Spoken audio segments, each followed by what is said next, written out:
Kiều Hoa xin kính chào quý vị và các bạn thân mến. Ngày hôm nay, Kiều Hoa xin gửi đến quý vị và các bạn tập 3 của bộ truyện Anh Em Đổi Vợ. Các bạn thấy câu chuyện này hay, các bạn nhớ đăng ký kênh, like, để lại những bình luận tích cực bên dưới để ủng hộ cho Kiều Hoa và toàn bộ ekip. Kiều Hoa xin kính chúc quý vị có những phút giây nghe chuyện thật thư giãn.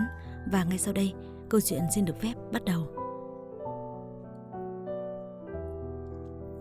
Khi kiên nhẫn của người đàn ông không còn, hắn sẽ như một con sói hoang dã mà hành động dứt khoát, và chuyện hắn đã làm là trực tiếp đưa mục tiêu của mình về tận nhà riêng. Xe đỗ vào khuôn viên, thay phiên mở dây an toàn cho mình và đối phương. Lúc Hứa Tuệ Trân vẫn đang hoảng hồn thì hắn đã ngang nhiên bế cô đi thẳng lên phòng. Dạ Cảnh Tinh, thả tôi xuống, tôi sẽ tố cáo anh thêm tội bắt cóc, cố ý quấy rối người khác. Anh bỏ tôi ra ngay. Hứa Tuệ Trân vừa đánh đấm liên hồi vào ngực hắn, vừa ra sức la mắng. Nhưng Dạ Cảnh Tinh vẫn như con ngựa hoang không ngừng bước tiến. Cô càng vùng vẫy, hắn càng muốn thuần phục. Hắn bước vào nhà, liền có người làm cung kính cúi đầu chào hỏi. Thiếu gia, pha nhanh một ly trà giải rượu, rồi mang lên phòng cho tôi. Miệng ra lệnh, hai chân hắn hối hả đi nhanh lên lầu. Trải qua bao giây phút vùng vẫy trong vô vọng, sau khi thấy người đàn ông đạp cửa phòng để tiến vào trong, thì Hứa Tuệ Trân cũng đã được buông tha như mong muốn bằng cách bị ném thẳng xuống giường. Cô lập tức ngồi dậy, trừng mắt nhìn người đàn ông bằng sắc thái đong đầy phẫn uất. Nhưng sau mấy giây liền cảm thấy vô cùng khó chịu, dường như sắp nôn hết đồ ăn thức uống ra ngoài, nên lập tức lấy tay bịt miệng lại. Dạ Cảnh Tinh vẫn luôn nhìn cô, và hắn đã nhanh nhạy nhận ra vấn đề. Toilet ở bên đây. Hắn nói xong cũng nhanh chóng đưa Hứa Tuệ Trân vào trong phòng vệ sinh. Vừa tìm được nơi để xả rượu trong người, cô chả ngại ngần liền nôn thốc nôn tháo hết một lượt. Dạ Cảnh Tinh đứng bên cạnh không ngại ngần quan tâm bằng cách vứt lưng cho cô dễ chịu hơn. Nếu đổi lại người kế bên lúc này là Dạ Cảnh Văn, chắc anh ta sẽ không lo lắng cho cô được như thế, vì anh vẫn thường bảo rằng bia rượu không dành cho phụ nữ. Anh cũng không thích người phụ nữ của mình say xỉn, làm mất hình ảnh thanh thuần vốn có. Dạ Cảnh Tinh thì khác, bàn tay ấm áp liên tục vuốt đều đặn trên lưng, đợi cô nôn xong lại chu đáo dìu qua bồn rửa mặt cho cô súc miệng. Lần này Hứa Tuệ Trân đã dễ chịu hơn rất nhiều, nên cũng liền phũ phàng gạt tay đối phương ra khỏi cơ thể mình, rồi hờ hững bỏ ra ngoài. Dạ Cảnh Tinh đi theo sau, vừa vặn đúng lúc người làm gõ cửa phòng đem trà giải rượu tới. Hắn liền đích thân đi ra mang vào, chu đáo thử trước độ nóng của trà, rồi mới đưa nó cho cô. Uống một chút cho khỏe đi. Hứa Tuệ Trân vẫn làm ra mặt lạnh, thẳng thừng ngay qua hướng khác, chứ không chịu nhận lấy ly trà. Thấy vậy, Dạ Cảnh Tinh lại kiên nhẫn di chuyển đến trước mặt cô lần nữa, vẫn ôn nhu mở lời. Ngoan, uống một ít thôi cũng được. Lần này, Hứa Tuệ Trân đã chịu nhìn qua ly trà, rồi nhìn lên gương mặt dịu dàng của người đàn ông, cùng lúc nhớ tới những gì Dạ Cảnh Văn đã nói. Bỗng dưng, cô cảm thấy tức giận vô cùng. Cô muốn làm một điều gì đó để giảm bớt buồn bực trong lòng, nên kết quả lại trút giận hết lên người hắn bằng cả một ly trà còn đang nóng. Thôi ngay cái bộ mặt đạo đức giả đó của anh đi. Hất trà nóng lên người hắn, cô đã không thấy xót xa, mà lại còn nói ra lời nặng nhẹ khó nghe. Thế nhưng Dạ Cảnh Tinh vẫn hết sức điềm tĩnh, nhếch môi cười nhạt một cái, rồi hắn thong thả cởi từng chiếc cúc áo sơ mi trên người, cùng câu hỏi. Em nghe Dạ Cảnh Văn đầu độc những gì vào đầu rồi? Có phải anh ta nói tôi thừa nước đục thả câu để vấy bản thân xác em không? Không ngờ Dạ Cảnh Tinh lại hỏi thẳng mọi chuyện như vậy, khiến Hứa Tuệ Trân không khỏi ngạc nhiên. Hắn cởi cúc áo để thay, cô vội nhìn sang hướng khác. Tuy còn hơi men trong người, nhưng căn bản vẫn đủ tỉnh táo để nghiền ngẫm mọi vấn đề. Và Hứa Tuệ Trân đã chọn cách thẳng thắn đối mặt một lần để giải quyết rõ ràng. Phải, anh ấy đã thừa nhận mọi chuyện. Cô điềm tĩnh cất lời. Lúc này, Dạ Cảnh Tinh đã mặc vào người chiếc áo mới. Hắn vẫn thong thả khi nghe cô trả lời, rồi cong môi cười khẩy như không hề xảy ra vấn đề gì to tát. Xem có thái độ thì em đã tin lời anh ta nói. Vậy nếu tôi cũng bảo rằng tôi bị ép trở thành kẻ thế thân, thì em có tin hay không? Hắn hỏi xong cũng đã yên vị lên chiếc ghế sofa đối mặt cô gái. Bấy giờ Hứa Tuệ Trân cũng đang nhìn người đàn ông trước mặt, cau mày hỏi lại. Bị ép sao? Anh đang nói cái gì vậy? Biết ngay là em sẽ không tin, nhưng đó vẫn là sự thật. Dạ Cảnh Tinh bình thản như không. Có vẻ như hắn đã chuẩn bị sẵn mọi tâm lý cho tình huống hiện tại, nhưng liệu rằng Hứa Tuệ Trân có tin? Sau những câu hỏi mang tính chất đối đáp cùng ngờ vực từ phía Hứa Tuệ Trân, thì không gian giữa hai người đã trở nên yên tĩnh. Những gì cần nói, Dạ Cảnh Tinh cũng đã nói, còn tin hay không là Hứa Tuệ Trân quyết định. Lúc này, hắn lại khẽ hỏi. Sống cùng anh ta, em có thấy hạnh phúc không? Hạnh phúc hay không ư? Nếu nói thật lòng thì chắc là không, nhưng nếu nói thật, có đổi được gì không? Hứa Tuệ Trân chọn cách im lặng, rồi dương mắt nhìn qua khung cửa sổ, nơi có màn đêm mịt mùng sau tấm kính dày cộp. Mà khỏi cần nghe câu trả lời, hắn cũng thừa biết, bởi vì người phụ nữ hạnh phúc hay không chỉ cần nhìn vào ánh mắt là biết. Tiếc rằng sâu trong đôi mắt biếc của cô luôn man mác sầu vương, vậy thì làm sao hạnh phúc? Đừng tự chôn vùi tuổi trẻ và tương lai vào một vũng thối nát. Chúng ta luôn có quyền chọn lựa những điều tốt nhất cho mình, và xung quanh vẫn còn đấy bao người tốt, sẵn sàng đánh đổi tất cả vì em. Giả sử như tôi chẳng hạn. Dạ Cảnh Tinh cười nói, ánh mắt si tình vẫn hướng trọn về cô. Anh đang câu dẫn chị dâu của mình đấy. Cô nhìn hắn lạnh nhạt trả lời. Dạ Cảnh Tinh lại thản nhiên bật cười trào phúng, rồi di chuyển từ sofa đến ngồi gần cô gái. Sau đó hắn lại giở thói bá đạo bằng hành động, đưa ngón trỏ nhẹ nhàng nâng cằm cô lên, để hai gương mặt đối diện song song. Đôi con người quyền lực đầy sắc mị tình đang nhìn cô, và âm giọng trầm ấm từ tốn vang lên. Từ những lần đầu tiên tôi đã tự nhủ, nếu em không hạnh phúc, tôi nhất định sẽ mang em về bên cạnh, nâng niu, cưng chiều. Vậy nên, có bao giờ tôi xem em là chị dâu đâu. Với những gì hắn nói, đi cùng với đôi mắt tà mị, nhất thời làm lồng ngực trái của Hứa Tuệ Trân dao động. Cứ mỗi khi nhìn vào mắt hắn, cô luôn thấy sự thâm tình ẩn ý. Hắn đối với cô cũng chưa bao giờ thiếu tôn trọng. Cũng không thể phủ nhận rằng người đàn ông này luôn đối xử tốt với cô, luôn quan tâm lo lắng, mặc dù cả hai chẳng là gì của nhau. Còn Dạ Cảnh Văn, một giáo sư nho nhã, lại đi đôi với tính cách độc đoán ràng buộc. Hai từ hạnh phúc có lẽ sẽ không thể đến, vì trong thâm tâm cô dường như đã nguội lạnh đôi phần. Tôi sẽ chờ em. Hắn lại nói, nụ cười thật ngọt ngào, rồi mới quay trở lại sofa. Hứa Tuệ Trân vẫn giữ im lặng, chỉ tới khi Dạ Cảnh Tinh lại lên tiếng. Đêm nay em muốn ở lại hay về? Anh hỏi thừa rồi, tôi là gái đã có chồng, sao có thể qua đêm chỗ khác được chứ? Tôi với em có còn xa lạ gì nhau. Trước khi quay trở về gặp em, Dạ Cảnh Văn cũng thừa biết mọi chuyện xảy ra với chúng ta rồi. Anh ta không ngại chia sẻ người phụ nữ của mình cho người khác đâu. Còn tôi sẽ phát điên nếu kẻ khác dám chạm vào người phụ nữ của tôi. Vậy nên tôi vẫn luôn hy vọng em và anh ta mãi mãi không ân ái, cho tới khi ký tên vào đơn ly hôn. Dạ Cảnh Tinh hết sức thong thả nói ra từng câu từng chữ. Nhìn vào gương mặt kiêu ngạo của hắn, không hiểu sao Hứa Tuệ Trân lại cứ buồn cười. Có vẻ như anh rất tự tin khi cho rằng cuộc hôn nhân của tôi sẽ đổ vỡ. Tự tin 1.000.000% luôn đấy chứ. Hắn đắc ý trả lời. Lý do? Hứa Tuệ Trân cũng hỏi một cách đầy thú vị. Cái đó em phải rõ hơn tôi chứ. Dạ Cảnh Tinh ngạo nghễ. Sau đó bầu không khí cũng rơi vào tĩnh lặng. Được một lúc hắn mới trầm giọng nói. Đừng nói là tôi không nhắc nhở em. Cũng không phải vì mâu thuẫn với Dạ Cảnh Văn mà nói xấu anh ta. Em nên cân nhắc lại thật kỹ cuộc sống hiện tại của mình, và cả những hành vi của người đàn ông đấy. Tôi dám cá chắc rằng giờ này anh ta vẫn chưa về nhà đâu. Nghe xong, Hứa Tuệ Trân cười nhẹ, rồi cũng nhìn hắn nghiêm túc nhắc nhở. Vậy thì anh cũng đừng trách tôi không nhắc nhở trước. Dạ Cảnh Văn không phải kẻ nhu nhược mà im lặng chịu cảnh người phụ nữ của mình bị kẻ khác vấy bẩn. Anh ấy sẽ kiện anh. Hứa Tuệ Trân ngập ngừng khi nói ra câu cuối, trong ánh mắt cũng chứa đựng nhiều điều phức tạp. Dạ Cảnh Tinh lúc này vẫn tuyệt nhiên bình thản. Hắn nhìn cô và điềm đạm đối đáp. Tôi chỉ quan tâm lời khai của em khi đứng trước tòa án. Bên nhau trong sáng được một lúc, Hứa Tuệ Trân đã được Dạ Cảnh Tinh đưa về. Có vẻ như sau cuộc gặp gỡ vừa rồi, tâm trạng của cô đã khá hơn rất nhiều. Cảm giác bài xích với người đàn ông bên cạnh cũng không còn tồn tại. Mà trên suốt đoạn đường về nhà, cô lại suy nghĩ rất nhiều về những gì hắn nói. Lúc này, xe đã dừng cách cửa biệt thự một đoạn ngắn. Đó cũng là Dạ Cảnh Tinh chủ động, bởi vì hắn không muốn cô gái trong lòng mình gặp phải phiền phức. Hắn tự cân nhắc được vấn đề, khi cô bước qua cánh cửa đấy thì bản thân sẽ bất lực trong việc bảo vệ cô. Tôi giống như đang ngoại tình đúng không?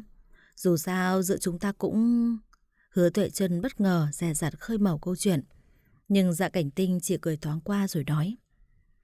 Chẳng có ai ngoại tình mà về sớm như em đâu. Với cả em tự ngửi lại cơ thể mình xem, đến một mùi hương lạ còn không có thì sao giống người đang ngoại tình chứ? Người đàn ông trả lời rất bình thản, nhưng Hứa Chân nghe xong lại trở nên trầm mặc, đăm chiêu nghiền ngẫm về một sự việc nào đấy. Hắn nói cứ như đang ám chỉ Dạ Cảnh Văn. Lúc này Dạ Cảnh Tinh cũng không cố ý nói sâu vào vấn đề đó nữa. Hắn lấy ra một túi kẹo rồi đưa qua cho cô. Kẹo giúp dễ ngủ, cầm lấy. Đêm nào tôi cũng ngủ rất ngon, nên không cần tới thứ này đâu. Hứa Tuệ Trân nhẹ nhàng từ chối. Hắn trực tiếp dúi kẹo vào túi cô rồi nói: về soi lại gương xem hai con mắt đen cỡ nào, rồi hãy nói câu đấy. Kẹo đã nằm trong túi, hắn cũng đã nói như vậy. Cô thì không muốn đôi co nên mang theo im lặng rời khỏi xe. Nào ngờ vừa lúc sắp ra ngoài, người đàn ông bất ngờ nắm tay cô, khiến Hứa Tuệ Trân lập tức khựng người lại vì hành động của hắn. Trong túi kẹo có số điện thoại của tôi, bất cứ lúc nào cũng có thể gọi tới. Nói xong, hắn mới luyến tiếc buông tay cô để rời đi. Mà trong lòng Hứa Tuệ Trân cũng đong đầy thật nhiều cảm xúc khó tả. Cô vào phòng, lên phòng bật đèn, rồi hắn mới chịu lái xe ra về. Cùng lúc này, tại Dạ Cảnh gia. Có chuyện gì quan trọng lắm sao? Mà muộn thế này, còn chạy sang đây tìm ba mẹ? Dạ Cảnh Ưng vừa cùng phu nhân của mình xuống phòng khách, đã vội cất lời khi thấy Dạ Cảnh Văn đã ngồi chờ trên sofa. Con tới để hỏi hai người xem, rốt cuộc có khiến Dạ Cảnh Tinh an phận quay trở về Mỹ như trước hay không? Để con còn tính chuyện vẹn toàn. Anh ta nhàn nhạt trả lời. Chuyện này mẹ đã nói với Cảnh Tinh rồi, nhưng em con quả quyết không chịu, cũng khẳng định sẽ không phá hoại gia đình con. Thôi thì đừng làm khó nó nữa, bà Mộc Ngư ôn nhu giải bày. Dạ Cảnh Văn lập tức nhếch mép cười khẩy. Nói như vậy là ba mẹ không can thiệp vào vấn đề này nữa. Ông bà Dạ vẫn chưa kịp nói, anh ta lại nói tiếp lời. Trân Trân đã biết hết mọi chuyện rồi, nên con buộc phải đưa Dạ Cảnh Tinh vào tù để giúp cô ấy nguôi ngoai ấm ức, đồng thời giữ lại hạnh phúc gia đình của mình. Nếu ba mẹ không thể bắt nó về Mỹ, an phận thủ thường như trước, thì cũng đừng can thiệp vào chuyện riêng của bọn con. Hoặc là Dạ Cảnh Tinh ngồi tù một vài năm, hoặc là con không can thiệp vào bất cứ công việc nào của Dạ Cảnh gia nữa. Hai người tự mình cân nhắc đi, con về đây. Dứt khoát để lại thông báo về quyết định của mình, rồi Dạ Cảnh Văn liền ra về. Điều đó buộc ông bà Dạ chỉ được chọn một trong hai, chứ không được quyền thuyết phục anh ta thay đổi. Dạ Cảnh Văn về nhà, Hứa Tuệ Trân đã ngủ. Hôm nay anh ta đặc biệt về sớm hơn mọi khi, cũng không muốn gây sự, nên vừa tắm xong đã lên giường nằm cạnh vợ mình. Vừa ôm vừa thầm thì bên tai cô gái.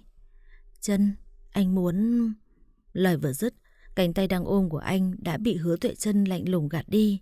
Cô kéo chăn đắp cao lên tận cổ, lười biếng mở mắt rồi thờ ơ bảo rằng: em đang trong kỳ sinh lý, anh ngủ sớm đi.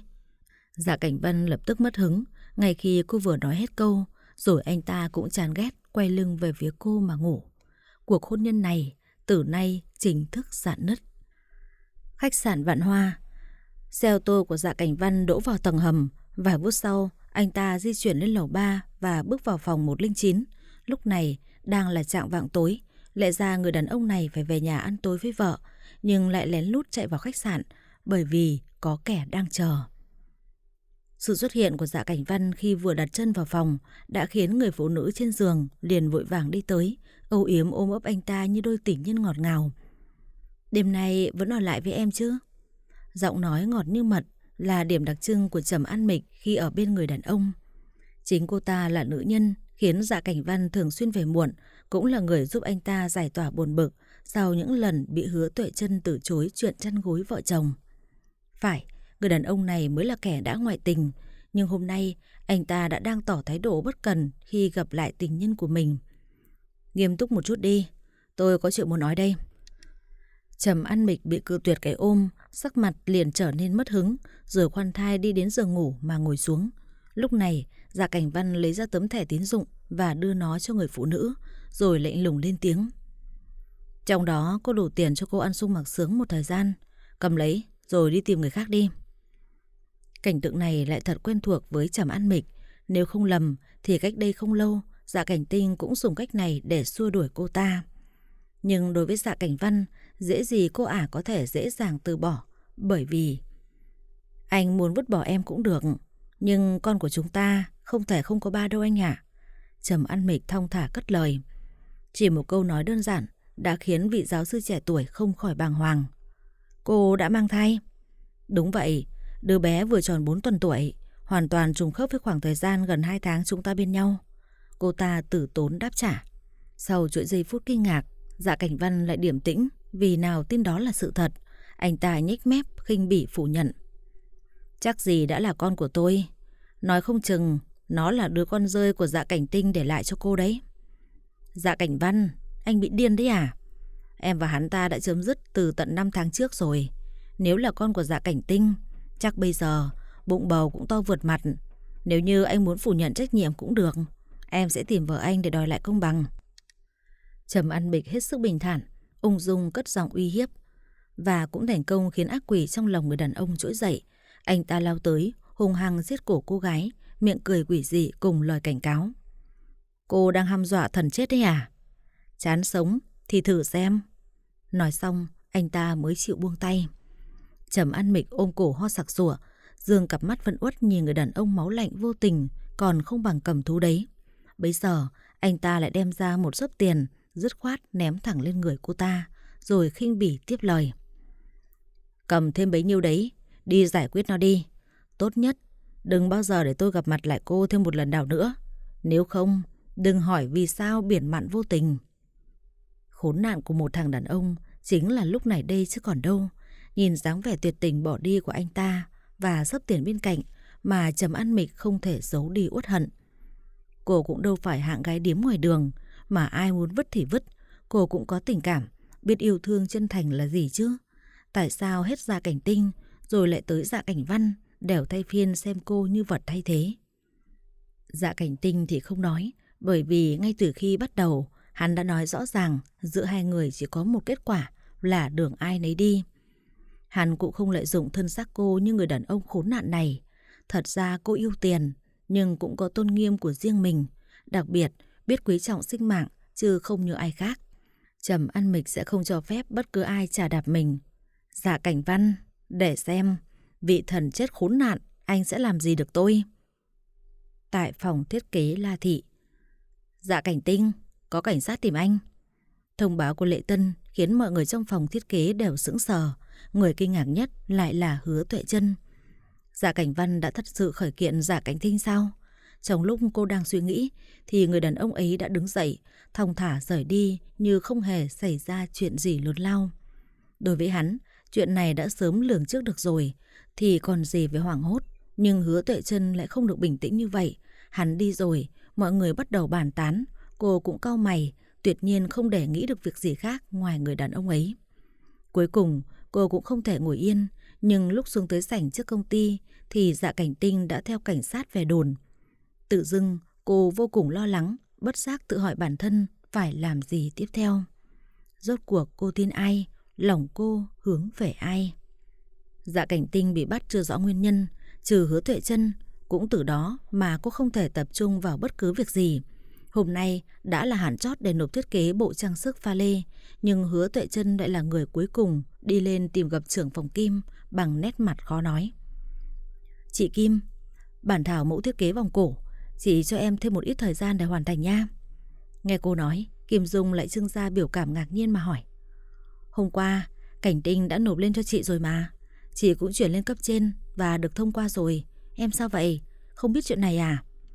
Lúc này, đến lượt Hứa Tuệ Trân bàng hoàng. Cô nào biết Dạ Cảnh Tinh đã nộp bản thảo lên đâu.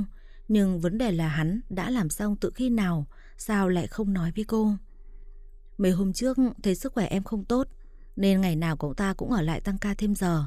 Chị tưởng nhóm hai người sẽ phân chia nhau chứ.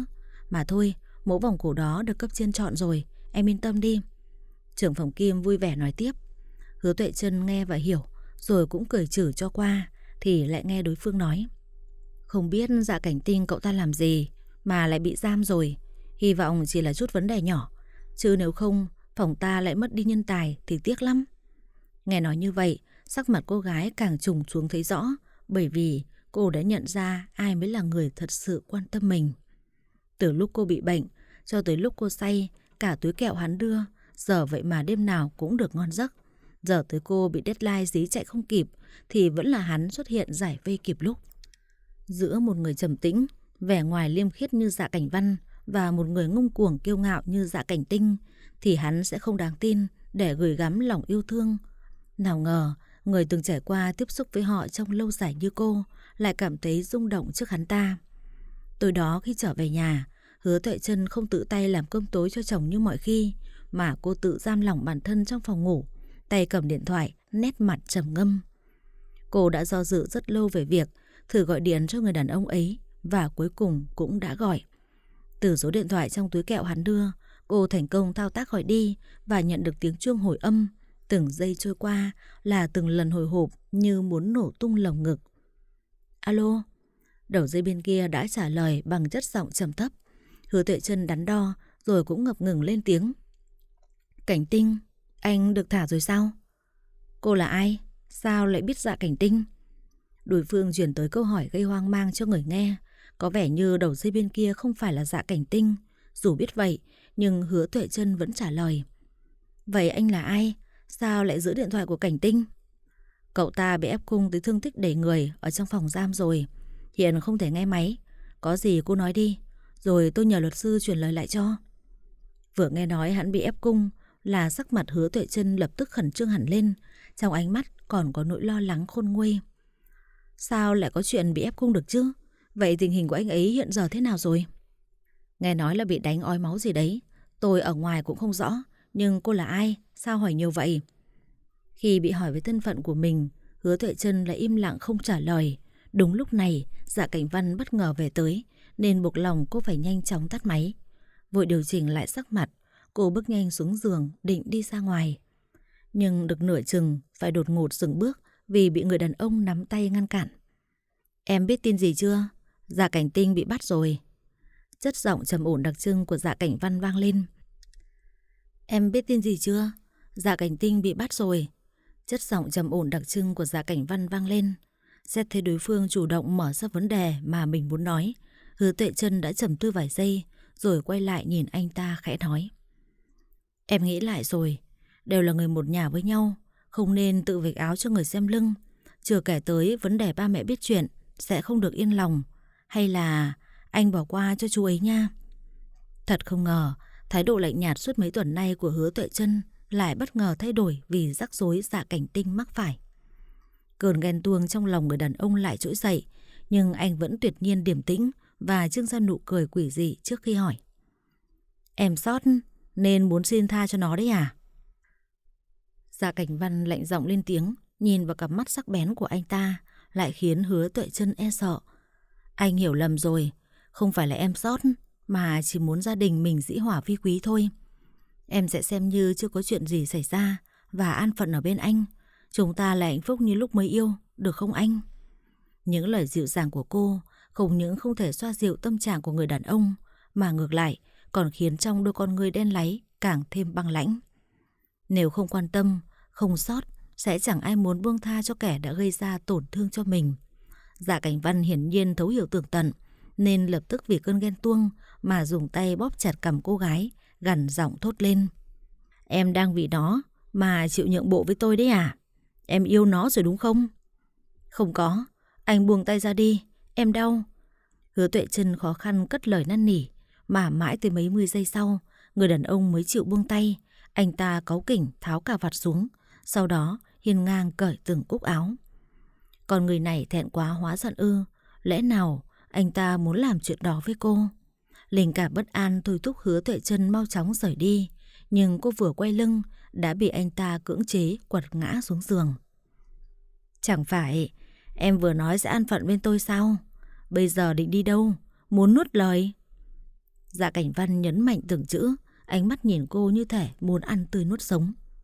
Hôm nay em mệt, anh chịu khó đợi đến ngày mai nha. Hứa Tuệ Trân hoảng sợ, ngập ngừng lên tiếng nài nỉ. Và rồi cô chỉ đổi được nụ cười lạnh như băng của người đàn ông, sau đó còn bị anh ta dùng tay vuốt ve nhẹ nhàng từ đùi lên tới tận mặt. Lại mệt? Thế thì để anh giúp em hết mệt. Sẵn tiện, chỉ cần được ở bên em, biết đâu anh sẽ suy nghĩ lại vấn đề rút đơn kiện cho Dạ Cảnh Tinh. Yêu cầu từ anh ta thành công khiến sắc mặt Hứa Tuệ Trân lay động.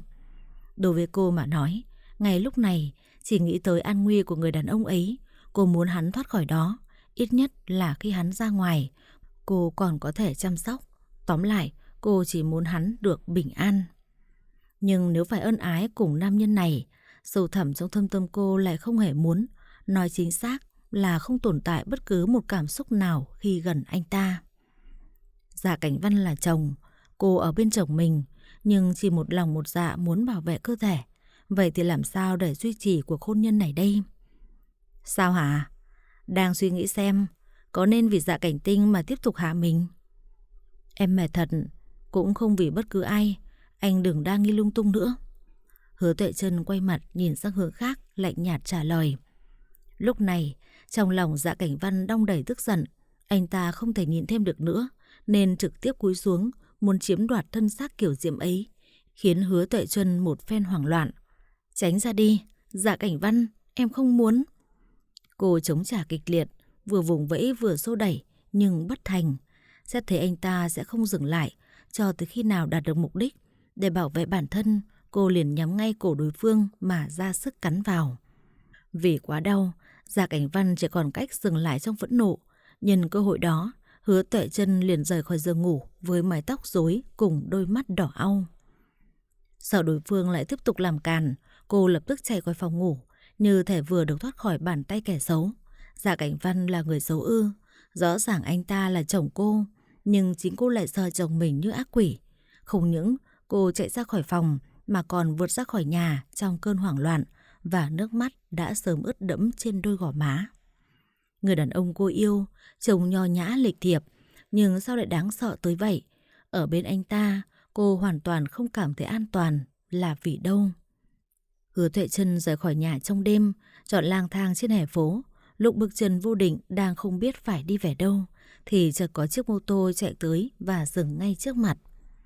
Lúc chưa biết là ai thì người đàn ông trong xe đã bước xuống. Người này với Hứa Tuệ Trân là lần đầu gặp mặt. Cô là Hứa Tuệ Trân đúng không? Trước khi tòa án xét xử công khai, hiển nhiên phía cảnh sát cần có đầy đủ thông tin để buộc tội bị cáo. Cho nên ngay sau ngày đầu tiên Dạ Cảnh Tinh bị giam, Hứa Tuệ Trân và Dạ Cảnh Văn đã được triệu tập lấy lời khai. Lúc chuẩn bị bước vào cánh cửa phòng hỏi cung, Dạ Cảnh Văn vẫn không quên khẽ khàng nhắc nhở bên tai Hứa Tuệ Trân đôi lời. Anh hy vọng em khai đúng sự thật như những gì anh đã nói. Mong em nhớ kỹ rằng anh làm tất cả đều là vì để lấy lại công bằng cho em. Ngoan một chút, anh thương.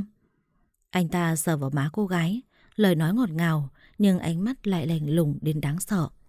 Hứa Tuệ Trân khi nghe xong, mặt không biểu cảm, cô chỉ miễn cưỡng nặn ra nụ cười, sao trông giống như tự nhiên nhất, rồi cất bước đi theo người thẩm vấn. Sau đó, Dạ Cảnh Văn cũng bước vào căn phòng tương tự, cả hai đều sẵn sàng chờ đón những câu hỏi từ cảnh sát. Dạ Cảnh Văn, anh khẳng định Dạ Cảnh Tinh chính là người cố tình mạo danh mình để lợi dụng cô Hứa Tuệ Trân với mục đích thực hiện hành vi đồi bại. Phải, khi đó tôi gặp tai nạn vào đúng đêm tân hôn. Tình hình nguy kịch dẫn tới hôn mê sâu, nên Dạ Cảnh Tinh đã thực hiện ý đồ xấu xa với vợ tôi, giả mạo tôi ở bên cạnh cô ấy hơn 3 tháng. Việc này các vị có thể điều tra thông qua bệnh viện nơi tôi từng điều trị. Hồ sơ bệnh án sẽ nói lên tất cả. Anh ta điềm đạm trả lời, nói rõ ràng không vấp một từ. Phong thái đĩnh đạc của một vị giáo sư đạo đức hơn người là đây chứ đâu. Cùng lúc này, trong căn phòng bên cạnh, Hứa Tuệ Trân cũng đang nhận được câu hỏi. Cô khẳng định anh Dạ Cảnh Tinh chính là kẻ giả mạo chồng mình để lợi dụng chiếm đoạt thân xác cô. Vậy dựa vào những đặc điểm gì để xác định? Trước mặt là nữ cảnh sát với câu thẩm vấn vô cùng nghiêm trang, Hứa Tuệ Trân tất nhiên hồi hộp, nhưng im lặng một lúc rồi cô cũng dịu nhẹ đáp trả. Dạ Cảnh Tinh không lợi dụng chiếm đoạt thân xác tôi. Anh ấy cũng không cố ý giả mạo người khác, mà chúng tôi đến với nhau là hoàn toàn tự nguyện. Lời khai vào phút quyết định của Hứa Tuệ Trân khiến vụ án tuyệt nhiên xoay chuyển theo một chiều hướng khác, đến phía cảnh sát cũng ngạc nhiên không ít. Dạ Cảnh Tinh từ một người bị tố cáo giả danh, cố ý chiếm đoạt thân xác người khác, giờ lại đổi thành nhân tình được chấp thuận từ phía người bị hại. Hứa Tuệ Trân, cô quay xe gắt thế này chắc sẽ làm hai người đàn ông kia kinh ngạc đến nỗi đứng hình mất thôi. Còn Dạ Cảnh Văn, Anh ta sao lường trước được nước đi này từ người phụ nữ của mình? Cô có biết với lời khai này có thể sẽ khiến bản thân phạm tội không? Vì hành vi chung sống cùng người đàn ông khác suốt hơn 3 tháng, trong tình trạng đã kết hôn, đó là ngoại tình. Tôi biết chứ, nhưng tôi vẫn muốn nói ra sự thật, hơn là đứng nhìn người khác chịu tội oan ức. Hứa Tuệ Trân kiên định trả lời.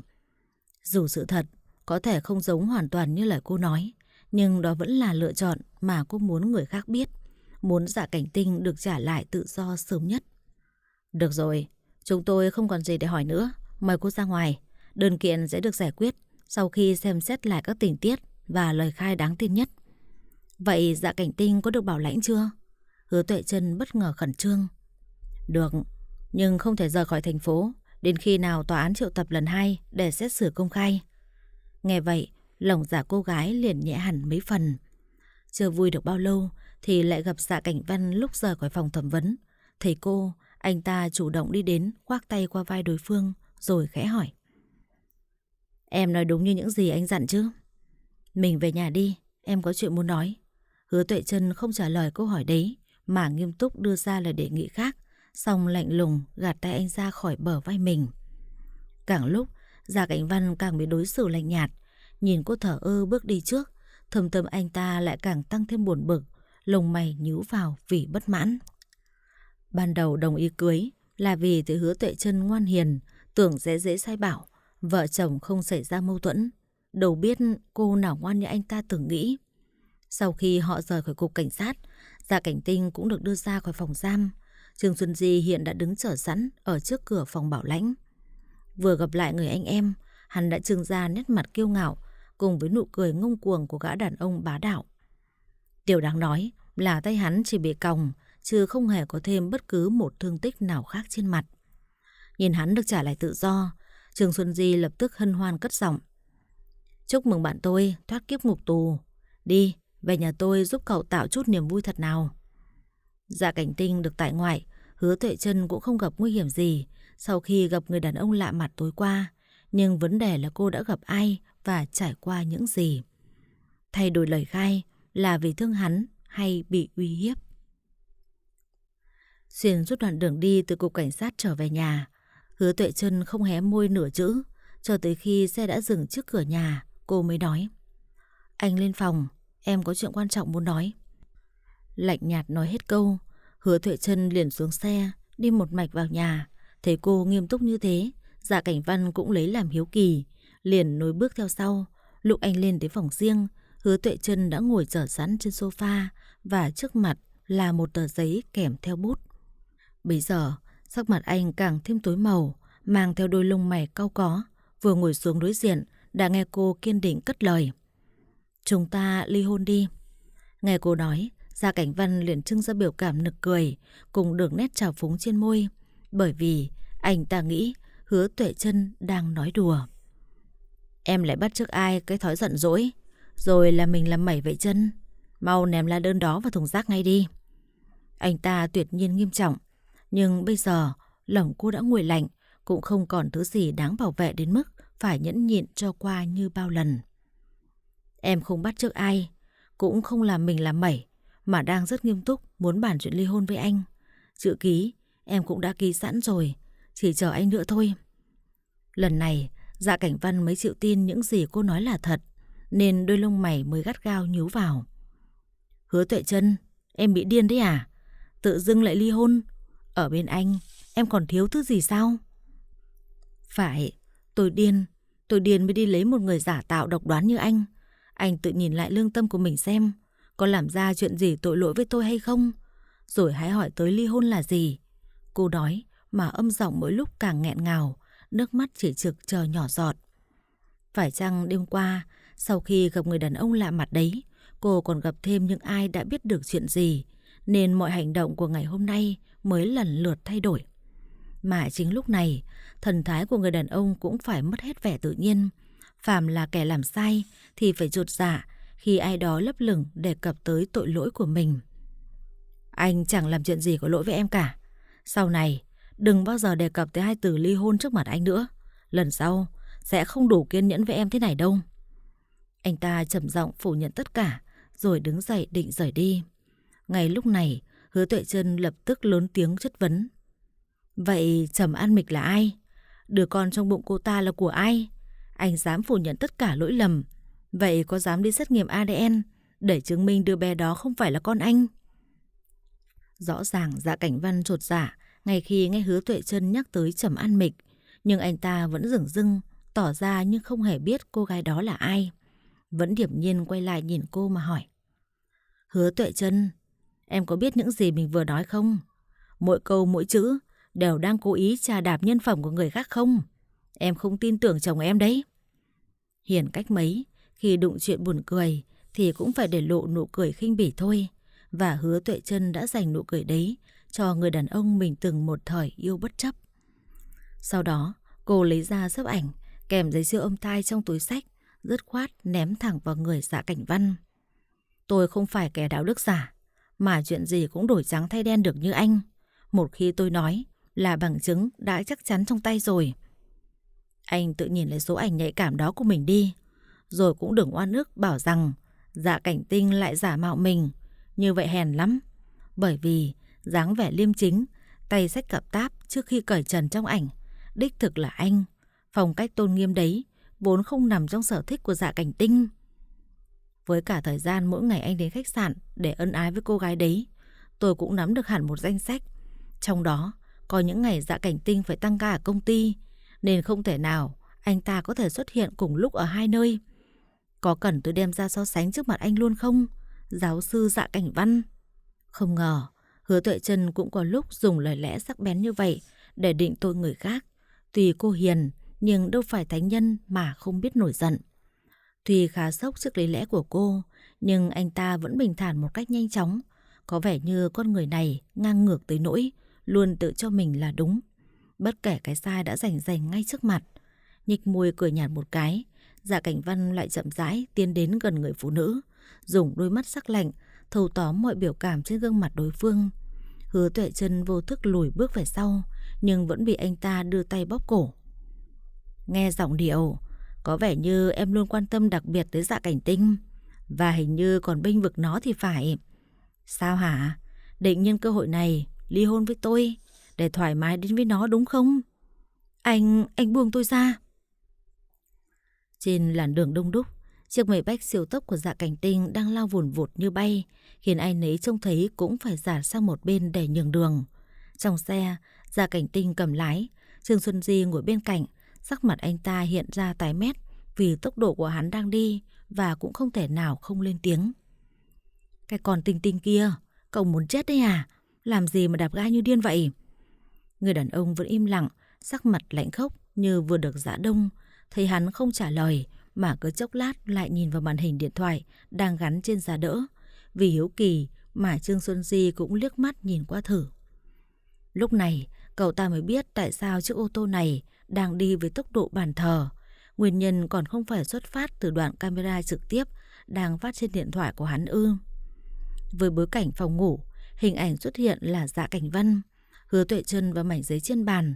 Vấn đề đáng nói là người phụ nữ ấy đang bị hành hung, nên mới khiến Dạ Cảnh Tinh lên cơn điên tốc độ. Hiện đã biết rõ nguyên nhân, Trương Xuân Di không giả mồm nữa, kẻo lại bị ăn đòn vì tội lắm lời. Thế mà vừa im được một chút, cậu ta lại lên tiếng. Đúng là gã đàn ông tâm cơ, dám đặt camera ẩn để thâu tóm mọi tình hình liên quan tới người phụ nữ của mình. Nhưng mà theo tôi thấy thì hay là lát nữa cậu tới đó cứ trực tiếp để Dạ Cảnh Văn đấm cậu vài cái thật sướng tay là đủ khiến Hứa Tuệ Trân lo lắng rồi. Không cần tôi phải ra tay thêm để chứng minh cho lời nói dối tối hôm qua đâu nhỉ? Nhiệm vụ của cậu khi tới đấy là bằng mọi cách phải đưa cô ấy đi cùng chúng ta. Những chuyện khác tôi tự lo liệu. Dạ Cảnh Tinh đã chịu lên tiếng. Trương Xuân Di cũng lập tức phản bác. Thế lỡ cô ấy không chịu đi cùng thì sao? Dù gì cũng chưa có ly hôn, tự ý bắt người là vi phạm pháp luật đấy. Vì cô ấy phạm pháp nào cũng không sao. Với câu trả lời đó của hắn, Trương Xuân Di cũng phải sốc.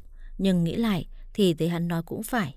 Yêu mà, càng bất chấp càng thú vị, cảm giác mạnh càng cao. Nhưng ý tôi là lỡ cô ta không chịu đi cùng thì sao? Thì trực tiếp đánh ngất. Dạ Cảnh Tinh dứt khoát trả lời.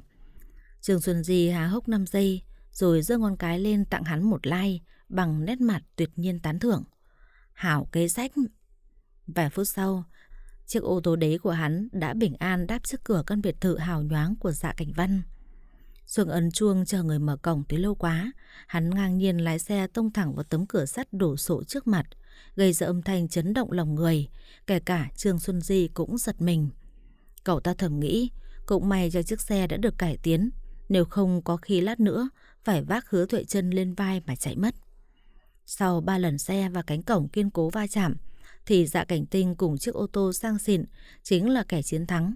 Chiếc xe đã đột nhập thành công, cũng đồng nghĩa với việc kinh động đến toàn thể người trong nhà. Lúc này, Hứa Tuệ Trân đang bị Dạ Cảnh Văn bóp cổ. Với những lời gặng hỏi hoang đường, ngang ngược, thì chính anh ta cũng phải giật mình vì tiếng động dưới nhà. Đang sửng sốt, không biết chuyện gì xảy ra, thì Dạ Cảnh Tinh đã xông lên tới nơi.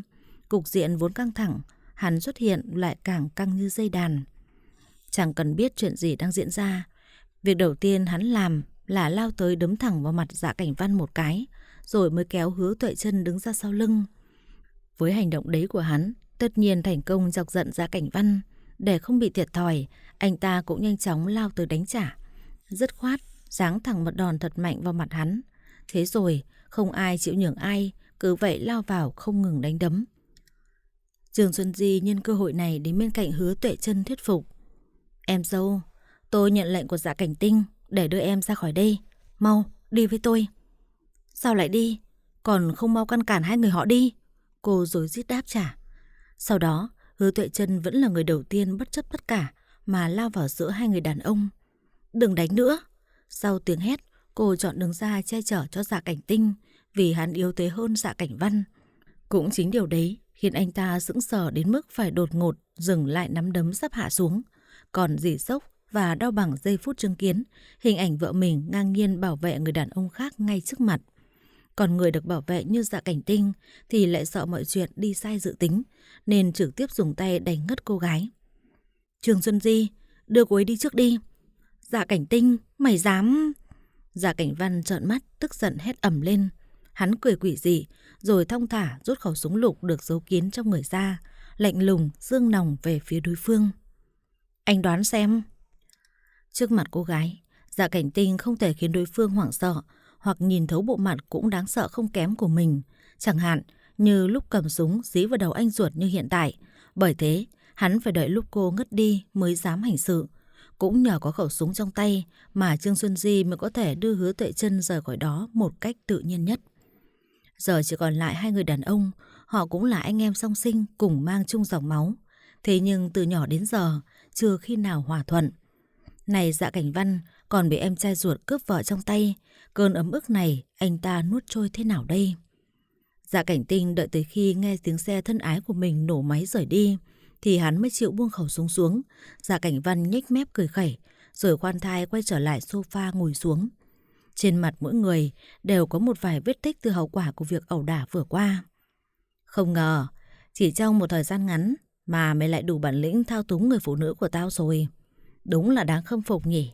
Nhưng nếu để ba nhìn thấy dáng vẻ em oai phong cầm súng chĩa vào đầu anh, chỉ để tranh giành chị dâu, chắc ông ấy sẽ vui lắm. Vui tới mức nổi trận lôi đình vì có một đứa con trai ngỗ nghịch như mày. Càng nói về sau, giọng điệu anh ta càng châm biếm, lạnh lùng thấu xương. Vậy mà, Dạ Cảnh Tinh chỉ bình thản cười trừ, rồi thong thả trả lời.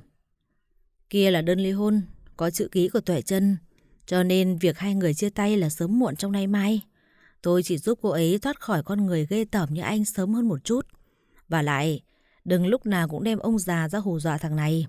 Bởi vì Dạ Cảnh Tinh không phải là con chó cụp đuôi, chuyên ngoan ngoãn như Dạ Cảnh Văn. Hai người mắng qua mắng lại, nhưng ai cũng hết sức điềm tĩnh. Có vẻ như họ đang tận dụng cơ hội này để nói rõ tất thảy khúc mắc, ân oán đã ghim sâu trong lòng suốt những năm qua. Phải ngoan thì mới thâu tóm được hết Dạ Cảnh gia như hiện tại, mới khiến ông già không dám lộng quyền dạy bảo như xưa. Chứ như mày, sống nhờ đồng tiền chu cấp của mẹ thì vẻ vang lắm sao? Mày cũng nên nhớ rằng tiền mẹ đưa cho mày cũng là từ tay tao làm ra.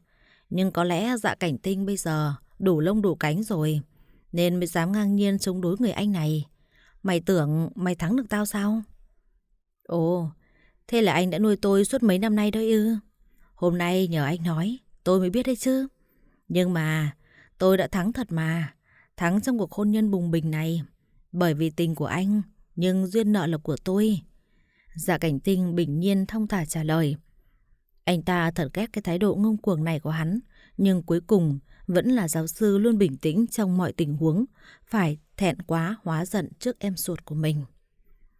Rồi mày sẽ hối hận khi dám chống đối tao.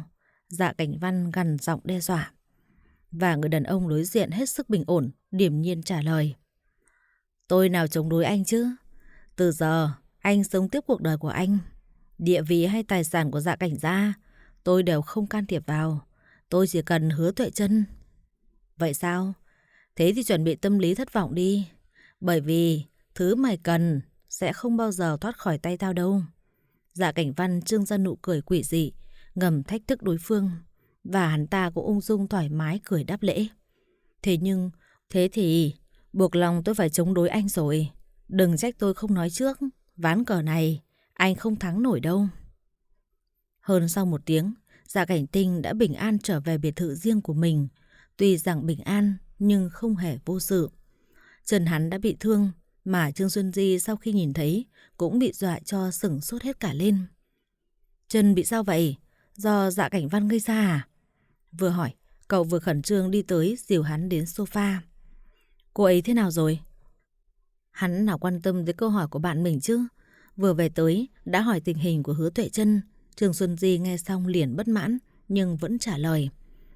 Đang ở trên phòng nhưng chưa tỉnh. Nghe cô chưa tỉnh, hắn lập tức cau mày. Tôi ra tay đâu có mạnh. Lý nào đến giờ vẫn chưa tỉnh được. Phải lên đó xem sao đã. Hắn nói xong thì đã đứng dậy, nhưng nhanh chóng bị người bên cạnh kéo xuống. Lo cho mình trước đi, chân còn đang chảy máu kia kìa. Rước ra thôi, không sao đâu. Dạ Cảnh Tinh vẫn phũ phàng chối bỏ sự quan tâm của cậu bạn. Thấy vậy, Trương Xuân Di cũng chán ghét, không thèm ngăn cản nữa, để mặc hắn muốn làm gì thì làm. Vừa vặn đúng lúc này, Hứa Tuệ Trân xuống tới. Lần thứ hai gần nhau tại nhà riêng của Dạ Cảnh Tinh là lúc Hứa Tuệ Trân hiểu rõ lòng mình, cũng đã buông bỏ được nỗi áp lực trong lòng. Hôm nay là hắn đã cứu cô thoát khỏi Dạ Cảnh Văn. Đứng nhìn một lúc, Dạ Cảnh Tinh mới ôn nhu lên tiếng. Sao vai gáy của em còn đau không? Hứa Tuệ Trân khẽ lắc đầu, vừa định nói gì đó thì Trương Xuân Di đã chen ngang, câu nói bằng chất giọng mỉa mai. Thân mình lo còn chưa xong, đã muốn lo cho người khác, còn không xem lại cái chân hết thảy đã bao nhiêu máu rồi kìa. Ở đó đi lo cho người ta còn đau hay không? Đúng là yêu rồi, con người liền trở nên vô tri hẳn ra nhỉ. Mấy lời nói của Trương Xuân Di đồng thời khiến sắc mặt hai người bên cạnh thay đổi nhanh chóng. Hắn thì sượng chân, cô thì lo lắng, vội bước tới gần dò hỏi. Anh bị thương à? Có phải Dạ Cảnh Văn làm không? Đau chân trái hay phải, đưa tôi xem nào. Hứa Tuệ Trân căng thẳng thấy rõ. Cô cúi xuống muốn xem kỹ chân nào của hắn bị thương, nhưng Dạ Cảnh Tinh lại cố tình không cho cô xem nữa.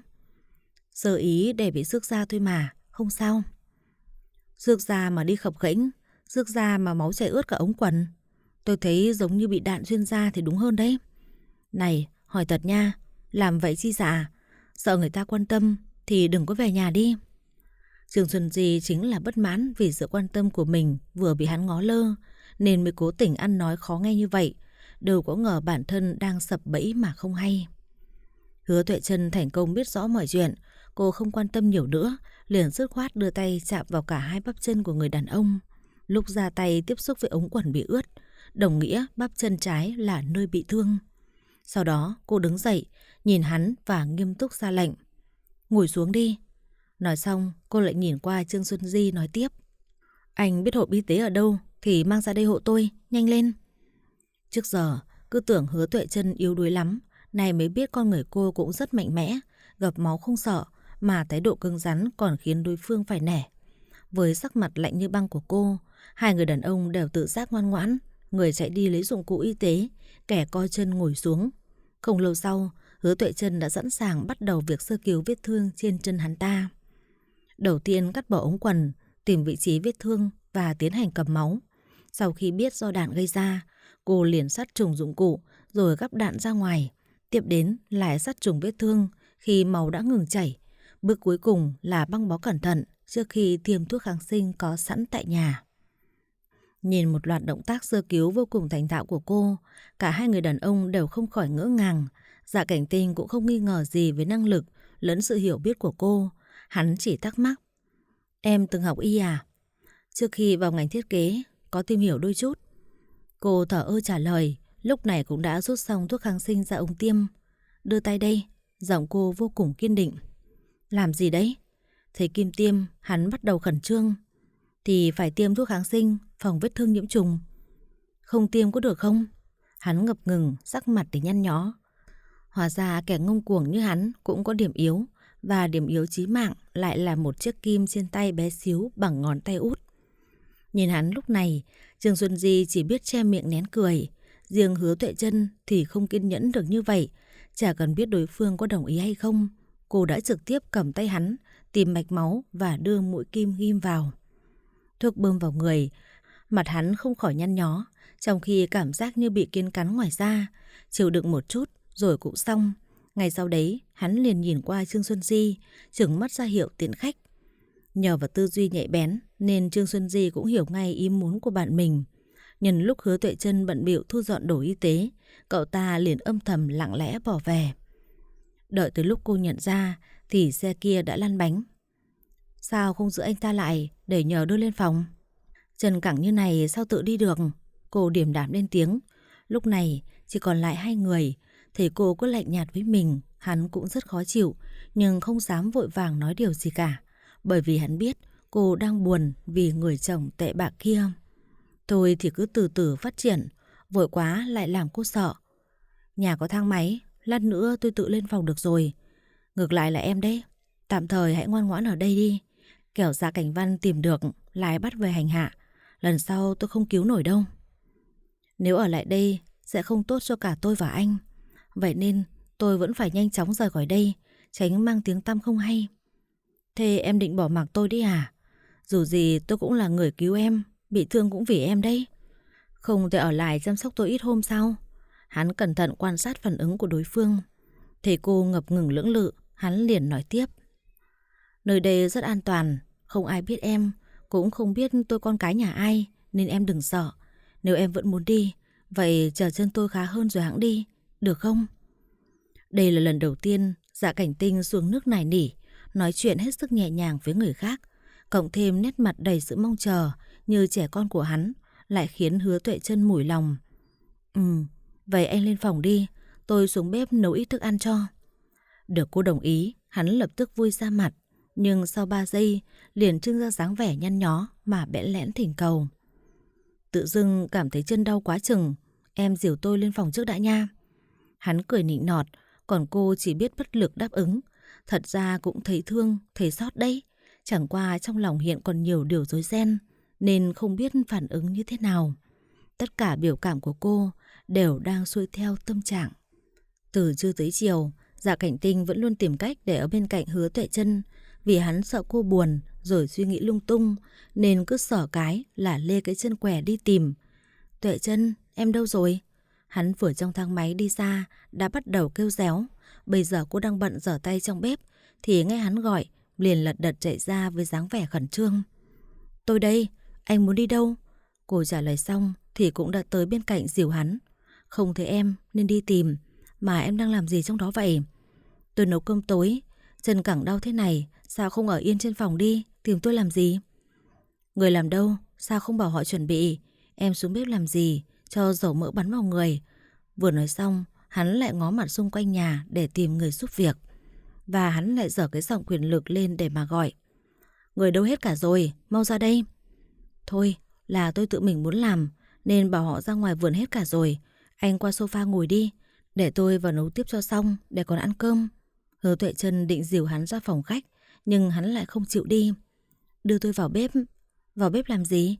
Anh vừa chê trong đó dầu mỡ mà. Hứa Tuệ Trân trưng ra biểu cảm ngây ngô vì khó hiểu. Giờ đổi ý rồi, muốn vào đó để lát nữa ăn tối luôn cho tiện. Đi đi, em dìu tôi. Miệng hắn nói, chứ tay thì đã quàng qua eo cô gái. Nam nhân tâm cơ thử nước lục thả câu là hắn, chứ còn ai vào đây nữa. Hứa Tuệ Trân cũng hết cách nên đành chiều. Thế nhưng cả hai vừa quay lưng thì quản gia ở phía cửa bất ngờ thông báo. Thiếu gia, phu nhân đến tìm và đang vào tới ạ. Phu nhân là bà Võ Mộc Ngư, người mẹ chồng cô gặp từng duy nhất một lần trong tiệc cưới đó sao? Bà ấy tới đây làm gì? Biết Hứa Tuệ Trân đang lo lắng, Dạ Cảnh Tinh đã chủ động giữ khoảng cách với cô, rồi nhẹ nhàng lên tiếng. Em vào bếp trước đi, khi nào bà ấy về hãng ra. Anh tự đi được không? Được, em đi đi. Sau đó, cả hai vội vàng chia riêng khu vực. Cô vào bếp, hắn khập khiễng đi ra phòng khách. Chỉ ít phút sau, bà Mộc Ngư đã vào tới phòng với phong thái tôn nghiêm. Việc đầu tiên khi bà bước vào là phóng tầm mắt nhìn bao quát từ phòng khách tới thấp thoáng gian bếp bên trong, rồi mới ôn nhu cất câu hỏi. Chân con thế nào rồi? Đã đến bệnh viện kiểm tra lại chưa? Trương Xuân Di nói mẹ biết à? Hắn thở ơ hỏi lại. Tự mẹ tìm hiểu rồi biết không? Không chỉ vậy, mẹ còn biết tất thảy mọi chuyện con đã làm. Vậy nên mới tìm tới đây trách mắng tôi đấy à? Hay mẹ định hỏi thăm tung tích của Tuệ Trân để về báo lại với Dạ Cảnh Văn? Nếu là vậy thì mẹ về đi, tôi sẽ không để cô ấy trở lại đó đâu. Hắn lạnh nhạt, nhưng mỗi câu mỗi chữ đều vô cùng kiên định. Cứ nghĩ khi nghe hắn nói xong, bà ấy sẽ tức giận, nhưng điều đó đã không xảy ra. Bà vẫn ôn nhu và nhìn đứa con út của mình bằng ánh mắt quan tâm lo lắng. Mẹ không ngờ con bé ấy lại có khả năng khiến con có thể nghiêm túc bước vào tình yêu như vậy. Ý mẹ là sao? Hắn cau mày với những lời nói lấp lửng của mẹ mình. Nhưng sau đó, bà Mộc Ngư không giải thích rõ ràng mà hỏi lại. Vết thương của con là do Cảnh Văn gây ra sao? Không, tự tôi ra tay với chính mình vì mục đích riêng thôi, không liên quan tới anh ta. Dạ Cảnh Tinh trả lời rất nhanh, vì đối với hắn đó đã là sự thật. Nếu là Dạ Cảnh Văn ra tay thì viên đạn chắc gì đã ghim trên chân hắn chứ. Để được quan tâm, được cơ hội giữ chân người ta ở lại, mà con dám tự mình làm mình bị thương. Xem ra vị trí của Hứa Tuệ Trân trong lòng con không hề đơn giản. Bà Mộc Ngư thoáng cười. Bầu không khí giữa hai người nhanh chóng trở nên thoải mái, mà chính Dạ Cảnh Tinh cũng đang cảm thấy khó hiểu với những thái độ này của mẹ mình. Chờ cô ấy chính thức ly hôn, tôi cũng sẽ chính thức chinh phục chân ái của đời mình. Hắn vẫn thẳng thắn trả lời. Con chắc chắn chứ? Nếu lỡ mai sau hối hận thì sao? Khả năng hối hận là 0%. Mẹ về báo lại với Dạ Cảnh Văn rằng chỉ cần đến khi Hứa Tuệ Trân quyết định chấm dứt thì cả đời này anh ta đừng hòng được tới gần cô ấy, dù chỉ là nửa bước. Cảnh Văn sẽ không buông tha dễ dàng như vậy. Cho nên trước tiên con cần biết rõ quyết định của cô ta là gì. Biết đâu người ta vì nóng giận nhất thời mà nông nổi đôi phút. Mẹ không muốn vì một cô gái mà con trai mẹ tổn thương. Nói xong, bà Mộc Ngư đã đứng dậy. Vết thương tuy nhẹ, nhưng vẫn nên đến bệnh viện kiểm tra kỹ lưỡng. Từ giờ, bản thân con cũng phải đặc biệt cẩn thận. Cần giúp gì, cứ gọi cho mẹ nhé. Các bạn thân mến, tập 3 đến đây là kết thúc rồi. Các bạn nhớ đăng ký kênh, like và chia sẻ để ủng hộ cho Kiều Hoa. Kiều Hoa xin cảm ơn quý vị và các bạn. Và hẹn gặp lại quý vị và các bạn trong tập 4, cũng là tập cuối của câu chuyện này. Xin chào và hẹn gặp lại.